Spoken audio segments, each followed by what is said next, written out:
Brett Bean. BrettBean.com. Hey everybody, Brett Bean here, and this is the last of the 4 videos. So we've gone from sketches, thumbnails, to finished pencils to describe our design, to ink finish. So now we're going to do our color work. So we're going to switch over to Photoshop is what I use. You can use anything. You can keep in Sketchbook Pro. You can do all of this in Procreate. Again, you can do any program you want. It has nothing to do with that. But here's the breakdown of how I would do color. So let's take it away. Alright, so I've turned off all my other layers, and because I've got pretty clean ink line works, I can sort of select, and what I do is I select the outside area, I expand by 2 pixels, and then I invert that, and what that does is it selects the opposite, and then I do a quick fill, so I can I try to solve one problem at a time. And that way I have the entire silhouette. I kind of know what the character is, so I can see the big picture. I try to work big from small. And so right now I'm starting to think about coloring my line work. And I'm going to make a darker red color. And knowing that I was going to color those hairs an actual color instead of just a black, but give it a little bit more of a color base instead of black and white. That's the luxury of working digitally. You can plan that out in advance. But quite honestly, I do it as well. If I do a real ink drawing and you scan it in, you can clean it up and grab all of the black lines and put that as a separate layer as well. So you can do the same technique with traditional media. You just have to be a little bit more savvy and a little bit more attuned to what Photoshop can do or your program to do to bring that out. So I am using a quick layer mask that will affect only the other layer that it's attached to. So if you click between 2 layers and you hold the Option key on a MacBook, or I believe the Alt button on a Windows PC, what it does is it links those 2 layers together, and so whatever you draw on top of, it will only affect the layer that it's linked to. So you can do it one of 2 ways. And in this other way, what I did is I just locked that layer with that top left button where it says lock on the layer that I want. So what that means is there are 2 solid ways to sort of take away the guesswork and how you're going to paint something, so you don't have to worry about going outside of the lines.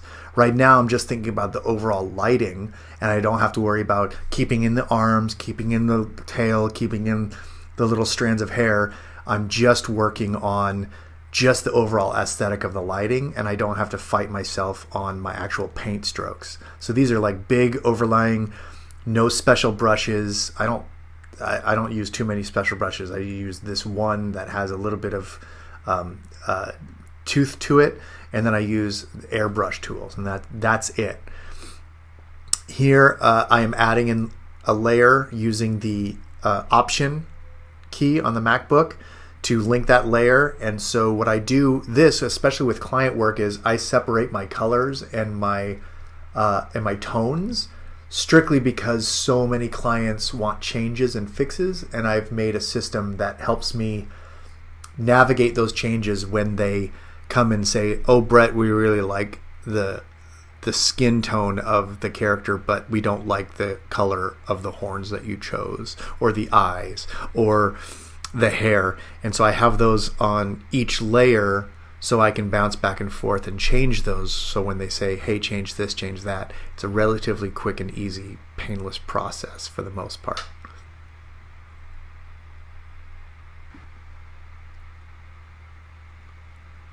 So if you remember, in the second and third one, I penciled in the nails of our little guy, our little beastie, knowing that they were going to be a darker tone range, value range, than the rest of the character, than the skin.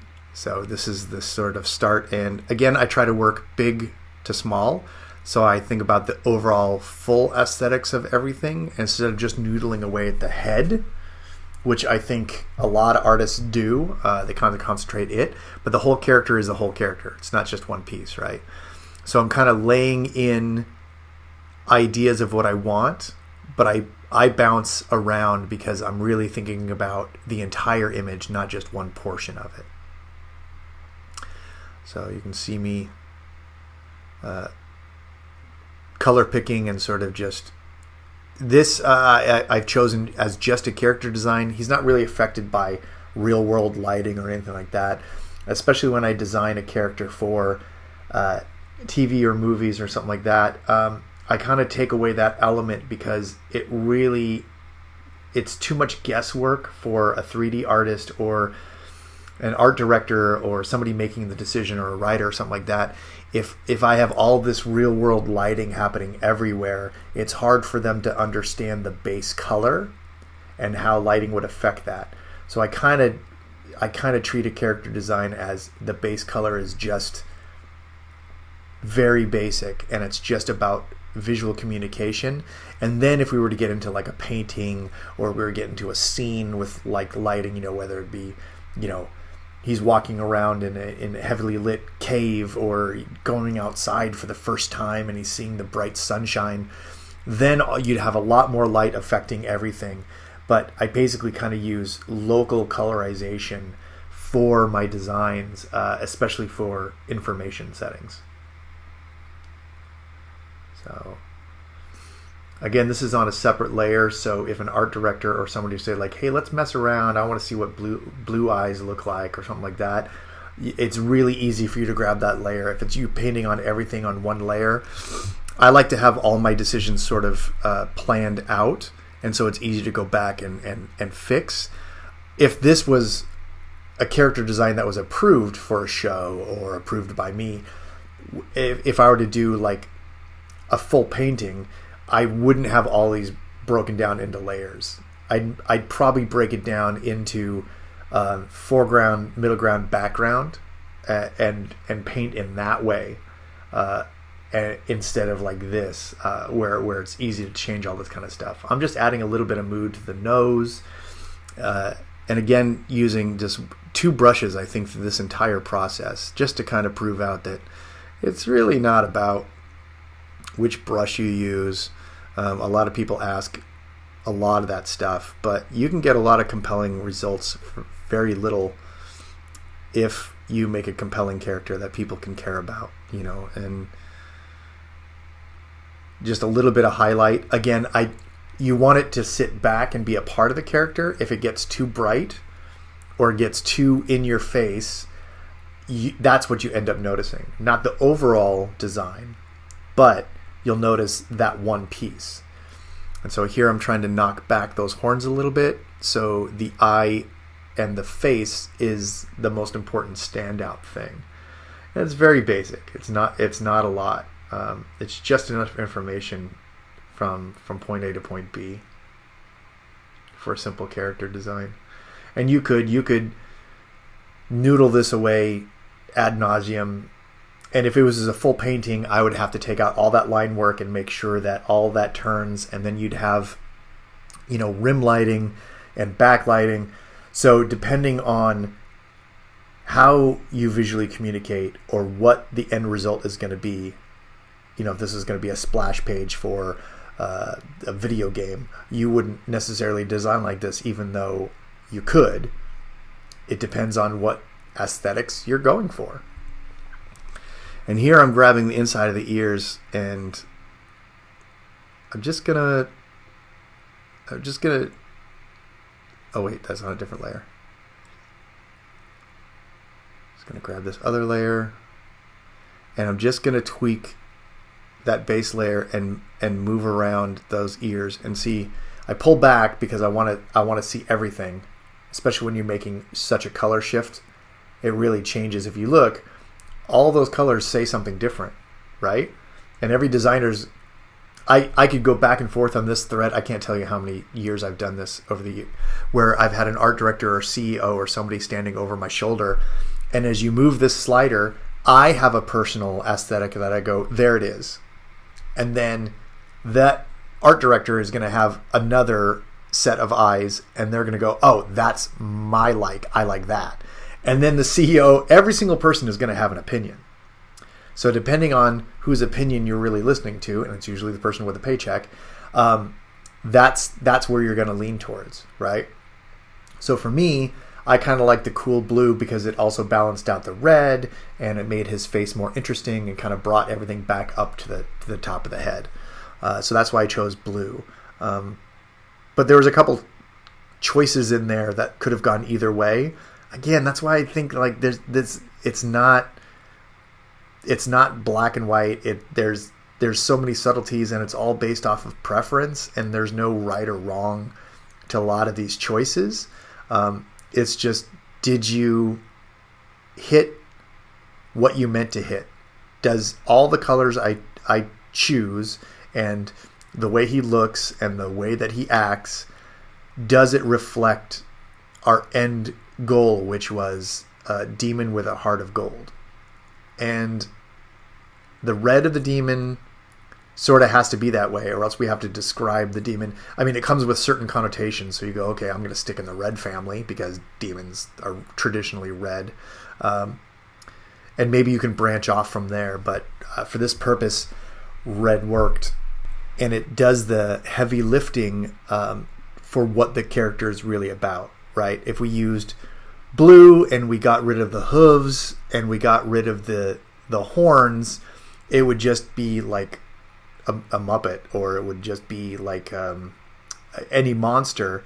But because I had certain words that I used, we have to make sure that some of that stuff lives within a family that does the heavy lifting of understanding.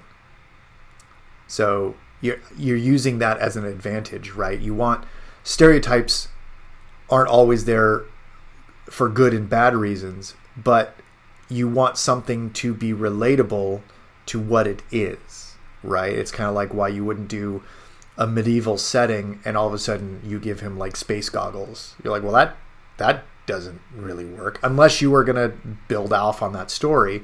You'd go, that's kind of a fail. This is not the right time. This is not the right setting and all that kind of stuff. So each one of those decisions that you make, the right and wrong is based off of the purpose. Art is so subjective just in itself. Design is so subjective, so it's really about, do you go to a website and you can't tell what to click on?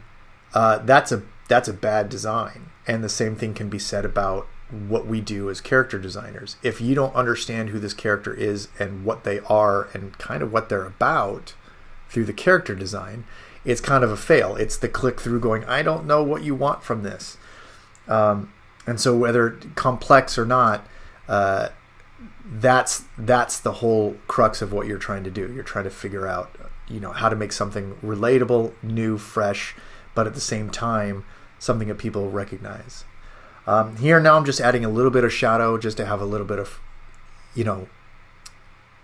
depth to the character. This is a multiply layer, I believe, and I'm using like a dark purple at it looks like 70%, just to sort of give a little bit of shape function. Again, because I draw so graphically, I enjoy making my shadows as shapes more than I enjoy the really sort of just overall blending of everything. I like having shapes within shapes, and shadows and highlights are really fun to play with as shapes, for me anyway. Somebody else, they're not going to feel that way. They're going to go the opposite. They're going to go, ooh, I don't like it. It doesn't look real. And again, it's not going to please everybody. So for me, I enjoy having a little bit of shape to my shadows. So everything has a little bit more crispness to it, just because it works with the type of artist that I am. So I'm just going to bring a little bit of that. You don't want to use black. Black will kill the drawing. So I'm using like a purple. And again, 70%. And And I don't want to be overwhelming with myself either. I don't want to get bogged down with that as a detail, because the whole purpose is not about the shadows, right? If I make them too strong, it becomes about the mood of it. And right now I'm just trying to show form. I'm trying to explain, visually communicate turning in space. Because again, this is a flat image on a flat screen, and you're looking at it on another flat screen. So we've got three things to contend with as it comes to making something look three-dimensional, right? So here I'm just using the lasso tool to sort of make a shape. My computer really chugged along for this section here. It didn't really want to record and do this at the same time. So I'm just speeding this portion up 5% so it goes a little bit faster, and we'll go back to normal here. So this is just me adding an overlay layer with a high yellow, and it's just barely there. I'm going to turn it into an overlay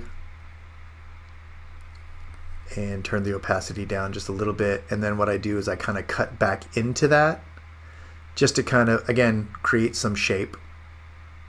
But again, not so overwhelming that it takes away from the face, which is, I think, the point. I think you look at the face first. I think you look up there, and I want you to keep you up there, and the other stuff is just information of who that character is. So I think we kind of have enough of a character design that you could have a full conversation with somebody. And that's all right. That's so our thank you very much with for joining me for goal. these 4 videos, especially people who've gone through all 4 of them and listened to me talk yap the entire time. I appreciate it. Big thank you to anybody who's got the book and supported 3D Total and myself for the draw book, and anybody who goes out, tells other people about it, links to it, puts up a review on Amazon or Goodreads or wherever they are. It really does help. So thank you very much. I hope you love the book. I enjoyed making it. Big props to 3D Total for making this giant book. So I hope you like it, and I'll see you online. Find the book at 3dtotal.com, online retailer, or a good art store, or my website, or, someplace.